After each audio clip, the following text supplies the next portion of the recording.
Jean-Charles Debert, le directeur du centre AFPA d'Hazebrouck.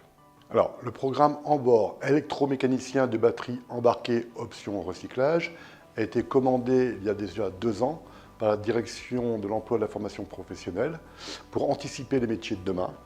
Et donc aussi, on voyait émerger la partie écomobilité, donc les nouvelles sources d'énergie, dont les batteries lithium-ion. Un incubateur, c'est un programme donné sur lequel on va assembler des compétences pédagogiques, des modules, permettant justement de regarder si ces compétences apprises correspondent à un métier, et donc un métier d'avenir, puisque là nous sommes bien sur un nouveau métier tel que les batteries, le recyclage de ces batteries, et donc les perspectives derrière d'employabilité et forcément de maîtrise d'un certain nombre de points.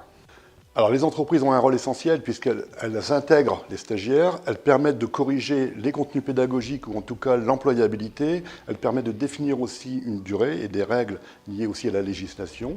Donc c'est vraiment un vecteur essentiel parce que lorsqu'il y a l'emploi, effectivement, forcément derrière, on essaie de regarder de quelle manière les postes sont pris en compte et de quelle manière aussi la transférabilité nationale peut être prise en compte. C'est-à-dire qu'une personne qui sort de la SNAM peut très bien par la suite re-rentrer dans un autre groupe et ainsi de suite.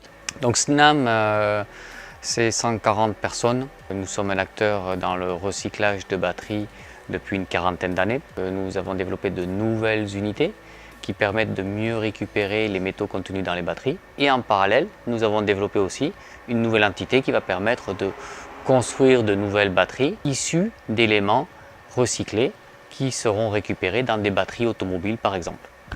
Cette formation nous permet d'avoir des opérateurs qui sont intégrables rapidement dans les équipes, de par justement les connaissances qu'ils ont acquis dans le cadre de la formation. Eurodieuse traite environ 6 à 8 000 tonnes de batteries par an et de piles. Il était pour le coup intéressant pour nous de pouvoir travailler avec un partenaire reconnu dans la formation, de manière à préparer nos équipes et nos futurs salariés à la manipulation des batteries de véhicules électriques en l'occurrence. On est évidemment à peu près tous d'accord sur le besoin de former nos salariés et nos futurs salariés sur ces nouveaux métiers et sur cette demande croissante.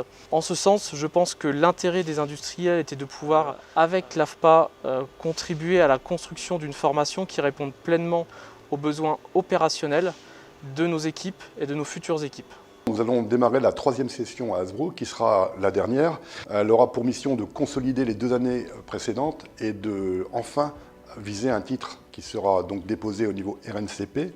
Et donc c'est vraiment important, parce qu'à partir du moment où il sera au RNCP, il permettra de livrer nationalement un nouveau titre qui permettra, on l'espère, des emplois et une compétence reconnue. Je crois qu'on est vraiment à l'aube de beaucoup de nouveaux métiers et que celui-ci va permettre vraiment un rebond à l'emploi.